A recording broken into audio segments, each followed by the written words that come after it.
Everyone, ओम नमः शिवाय and welcome back to the channel. I hope कि आप सभी ठीक होंगे और अपना भी ध्यान रख रहे होंगे और आप सभी की तैयारी भी सही से चल रही होगी। तो आज जो हम एनालिसिस करने वाले हैं ये करेंगे टेस्ट बुक के 9वें मॉक टेस्ट का, जो कि टेस्ट बुक पर 2025 के जो हमें 20 मॉक टेस्ट मिले हैं, फुल मॉक टेस्ट जो मिले हैं, उसका ये 9वां मॉक टेस्ट रहने वाला है। तो आप सभी बताना कि आपका स्कोर क्या रहा।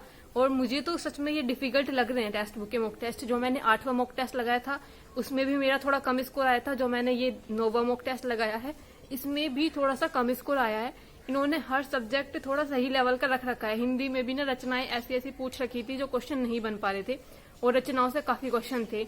उसके बाद मैथ चलो ठीक थी, कहीं ना कहीं मुझे समझ नहीं आ रहा कि हिंदी में मेरा स्कोर क्यों डाउन जा रहा है टेस्ट बुक पर जो मैं मॉक टेस्ट लगा रही हूँ, जबकि हिंदी में पढ़ भी रही हूँ। और आई थिंक मेरे 16 चैप्टर पूरे हो चुके हैं। मैं 17वें चैप्टर पर आ रही हूँ, पर्यायवाची वाले चैप्टर पर मैं आ रही हूँ। तो इसलिए कहीं ना कहीं हिंदी में मुझे लग रहा है स्कोर कम है, क्योंकि हिंदी का स्कोर ना मेरा मैथ और रीजनिंग से भी कम जा रहा है। हिंदी में कुछ लोग मतलब इनके जो मॉक टेस्ट हैं इसमें इन्होंने बहुत ज्यादा रचनाएं वगैरह पूछ रखी है या उनका सन पूछ रखा है, किसको कौन सा मतलब साहित्य अकादमी 2022 का किसको मिला, 23 का किसको मिला, ये सब पूछ रखे हैं, जिसकी वजह से हिंदी में ना स्कोर मैथ और रीजनिंग से भी डाउन जा रहा है, जबकि हिंदी में सबसे ज्यादा स्कोर हमारा आना चाहिए। तो मेरा स्कोर तो काफी कम आया है। इसके बाद बात करूं और जीके जीएस भी थोड़ी ऐसे ही पूछ रखी थी मुझे, तो मेरे तो ज्यादा क्वेश्चन नहीं बन पा रहे। जैसा कहने को तो मतलब पॉलिटी सबसे ज्यादा नंबर की आती है, लेकिन जब भी मैं मॉक टेस्ट लगाती हूँ तो मुझे ऐसा लगता है ज्यादा क्वेश्चन है ही नहीं पॉलिटी के। 2-4 जो कुछ क्वेश्चन होते हैं थोड़े बहुत वो बन जाते हैं, बाकी क्वेश्चन पता नहीं कहाँ से पूछ रखे होते हैं इन्होंने। मतलब साइंस में भी ऐसे ऐसे क्वेश्चन पूछ रखे होते हैं। तो फिलहाल तो मुझे तो थोड़ा मॉक टेस्ट ये डिफिकल्ट लगा। आप सभी बताना कि आपको कैसा लगा। और परसेंटाइल भी मेरी इसमें कम ही रही है। कभी कभी तो ये समझ नहीं आता कि टेक्स्ट बुक वाले जो पूरा कट ऑफ रखते हैं किस बेस पर रखते हैं। कभी कभी तो इनकी कट ऑफ 260 रहती है और कभी कभी इनकी कट ऑफ रहती है 60 रहती है। कभी कभी ऐसा रहता है कि इनकी कट ऑफ शायद 295 के प्लस थी इस वाले मॉक टेस्ट में। तो पता नहीं मेरी क्लियर हुई थी या नहीं हुई थी, तो थोड़ा सा टफ था ये मॉक टेस्ट। चलो पहले एनालिसिस करते हैं, 4-5 क्वेश्चन देखेंगे और उसके बाद बात करेंगे स्कोर क्या रहा। जिन भी लोगों ने लगाया हो आप सभी भी साथ में एनालिसिस कर लेना, क्योंकि इस वाले मॉक टेस्ट के लिए मेरे पास पहले से भी काफी दिन पहले कमेंट भी आए थे मेरे पास कि इस वाले मॉक टेस्ट में आपका क्या स्कोर रहा। अब जाकर मैंने ये लगाया था, तो अब देखते हैं कि इसका क्या स्कोर रहा। और जितने भी लोग, मुझे किसी का कमेंट आया था कि दीदी इतने सारे मॉक टेस्ट मत लगाया करो और वीक में पूरा वीक पढ़ाई करो और सिर्फ संडे वाले दिन मॉक टेस्ट लगाओ। मुझे जब से मैंने ऐसा शुरू किया है, मतलब जब से 1-2 मॉक टेस्ट लगाना शुरू किया है, मुझे लगता है मेरा तो स्कोर और ज्यादा कम हो रहा है। जब मैं डेली मॉक टेस्ट लगा रही थी तब मेरा स्कोर कहीं मुझे ऐसा लग रहा था कि इंक्रीज होता जा रहा था। ये शायद इसलिए होगा कि डेली जब मॉक टेस्ट लगाते हैं तो डेली क्वेश्चन की प्रैक्टिस होती है, स्पेशली मैथ और रीजनिंग है, तो प्रैक्टिस बहुत ज्यादा जरूरी है। और ये 2 सब्जेक्ट मैंने अभी छोड़ रखे हैं क्योंकि मैं अभी पढ़ रही हूँ हिंदी और जीके जीएस।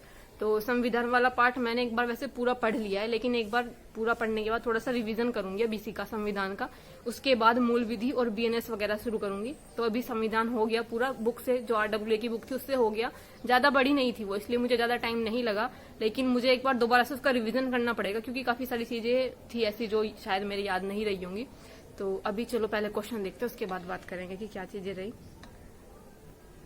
4-5 क्वेश्चन मैंने रखे थे।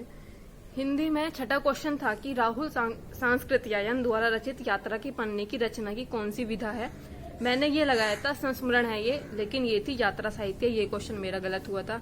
तो ये क्वेश्चन, एक तो जो इनका नाम है ना ये राहुल सांस्कृत्यायन, ये क्वेश्चन ना उसमें भी बन जाता है, जो शब्दों का शुद्ध वर्तनी में भी बन जाता है ये क्वेश्चन, तो याद रखना इसको।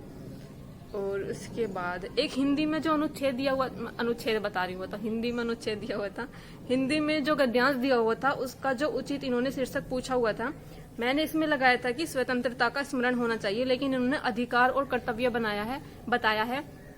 और ये अगर आप देखोगे ना इस वाले मॉक टेस्ट में, ये मोस्टली सभी बच्चों का गलत है, क्योंकि इस पूरे जो इसके अंदर मतलब इस गद्यांश के अंदर जो बात कर रखी है इन्होंने स्वतंत्रता की बात कर रखी है और यहाँ पर इन्होंने मान लिया अधिकार और कर्तव्य, इन्होंने इसका शीर्षक मान लिया। तो ये क्वेश्चन गलत हुआ था और मेरा नहीं, बहुत सारे लोगों का गलत हुआ है। लगभग आई थिंक 15-16% बच्चों का सिर्फ सही था ये क्वेश्चन। उसके बाद एक उसमें क्वेश्चन था जीके जीएस वाले पार्ट में था कि एफआईआर में किसकी जानकारी होती है, और मैंने लगाया था कि इसमें पुलिस अधिकारी द्वारा की गई जांच के बारे में मजिस्ट्रेट को दी गई रिपोर्ट है ये। तो ये क्वेश्चन मेरा गलत था। इसमें होना था कि एक संज्ञेय अपराध के होने की जानकारी, ये क्वेश्चन मेरा गलत हुआ था। मतलब इतना आसान सा क्वेश्चन गलत किया मैंने, पढ़ा नहीं है मैंने क्योंकि अभी इसके बारे में ज्यादा। उसके बाद एक रीजनिंग में क्वेश्चन था 18वां की 4 शब्द दिए गए हैं, एक अलग है वो बताना था। मैंने इसमें कुत्ता लगा दिया था और इन्होंने माना है बिल्ली। तो बाद में जब मैंने इसका एक्सप्लेनेशन देखा कि भेड़िया, लोमड़ी और कुत्ता जो है एक ही प्रजाति के हैं, ये मतलब श्वान प्रजाति के हैं। श्वान मतलब कुत्ते की प्रजाति, उसी की प्रजाति के हैं, लेकिन बिल्ली अलग है। बिल्ली होती है मतलब बाघ वाली प्रजाति से, शेर वगैरह जिसको बोल दो, कैट जिसको बोलेंगे, बिग कैट शेर वगैरह को बोल देते हैं ना, तो उस वाली प्रजाति से। तो ये ऐसा था। मुझे इसमें लॉजिक समझ नहीं आ रहा था कि इसमें किस बेस पर इन्होंने मतलब किस चीज पर मैं इनको आधार बनाकर इनको अलग करूं। तो मैंने तो बस ऐसे ही मान लिया था कि मोस्टली कुत्ता वगैरह पाल लेते हैं, लेकिन जो भेड़िया, लोमड़ी और ये बिल्ली वगैरह रहती है ये इतनी पाली नहीं जाती, मतलब ये डोमेस्टिक जानवर नहीं है, ऐसे करके। उसके बाद एक जीएस में क्वेश्चन था, एक बार प्लीज किसी को पता है तो इसको डिटेल में एक्सप्लेन कर देना। एक क्वेश्चन था कि निम्नलिखित में से कौन सी भारतीय संविधान की संघीय विशेषता नहीं है। मैंने लगाया था स्वतंत्र न्यायपालिका, इन्होंने कहा है एकल नागरिकता। तो ये चीज मुझे समझ नहीं आ रही कि एक तो संघीय विशेषता मतलब संघ की विशेषता का मतलब ही क्या है।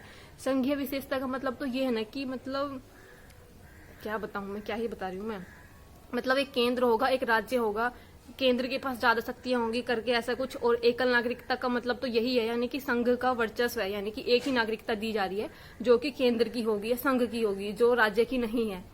तो मैंने सी लग रहा था, मतलब 4 वाला ऑप्शन मुझे लग रहा था, मैंने इसलिए सी लगाया, 4 लगाया था। इन्होंने तीसरा मानना है। एक बार किसी को भी पता है इस क्वेश्चन के बारे में कि होता क्या है संघीय विशेषता, इसके चारों मतलब इसको थोड़ा सा एक्सप्लेन कर देना। तो ये वाला क्वेश्चन था। उसके बाद एक रीजनिंग में था, कथन और निष्कर्ष वाला क्वेश्चन था। आप सभी बताना कि इसमें क्या बनेगा। मैंने लगाया था कथन था कि केवल कुछ गेंद बेलन है, केवल गेंद शंकु है, ये था। उसके बाद निष्कर्ष था कि कुछ शंकु बेलन हो सकते हैं और कुछ शंकु गेंद हैं। तो मैंने लगाया था कि दोनों निष्कर्ष अनुसरण करते हैं कि ये भी हो सकता है और ये भी हो सकता है। तो इन्होंने माना है कि केवल सेकंड वाला निष्कर्ष करता है। ये क्वेश्चन भी मेरा गलत था, रीजनिंग में था ये सारे थे मेरे गलत क्वेश्चन। मैंने आप सभी को बता दिए कि किस सब्जेक्ट में क्या क्या गलतियां रही, क्या क्या चीजें रही। हिंदी में भी मेरा स्कोर कम जा रहा है बहुत, हिंदी की वजह से मुझे बहुत ज्यादा दुख होता है अगर हिंदी में स्कोर कम आता है तो। और अभी बात कर लेते हैं चलो स्कोर की। सामान्य हिंदी में मेरे जो सही थे 29 क्वेश्चन सही थे, सिर्फ 29 सही थे, 11 क्वेश्चन गलत थे, 10 मिनट का इसको करने में टाइम लगा था। जी के जीएस संविधान की बात करूं तो इसमें 24 क्वेश्चन सही थे, 16 क्वेश्चन गलत थे और 7 मिनट का इसको करने में टाइम लगा था। मैथ की अगर मैं बात करूं तो मैथ में मेरे 33 क्वेश्चन सही थे, 7 क्वेश्चन गलत थे और 57 मिनट का इसको करने में टाइम लगा था। और रीजनिंग की अगर मैं बात करूं तो रीजनिंग में 32 क्वेश्चन सही थे, 8 क्वेश्चन गलत थे, 42 मिनट लगे थे रीजनिंग को करने में। रीजनिंग करने में भी ज्यादा टाइम लग गया। और अभी बात करते हैं स्कोर की। टेक्स्ट बुक का 2025 का नोवा मॉक टेस्ट है ये। इसमें जो स्कोर रहा था मेरा ये था 400 में से 295 और इसकी कट ऑफ रख रखी है इन्होंने 255 से 260। तो एक चीज ये समझ नहीं आती कि इनकी हर एक मॉक टेस्ट की ना कट ऑफ अलग अलग रहती है। ये चीज मैंने देखी है। अब पहले मॉक टेस्ट की कट ऑफ देखना और दूसरे की देखना, जो इनके मॉक टेस्ट है सभी की कट ऑफ अलग अलग होगी। अब ये पता नहीं इन्होंने इस आधार पर रख रखी है कि कितने लोगों ने मॉक टेस्ट लगाया है, कि मतलब कितने में से परसेंटाइल बनी है, शायद किस आधार पर रख रखी है। परसेंटाइल थी 81 और एक्यूरेसी थी 73। क्वेश्चन पूरे अटेम्प्ट किए थे, 118 सही थे, 42 क्वेश्चन गलत थे और 596 रैंक थी 3153 में से। तो ये रहा था कुछ स्कोर। जनरल की कट ऑफ 255 से 260 थी, ये था कुछ स्कोर, मैंने आप सभी को बता दिया।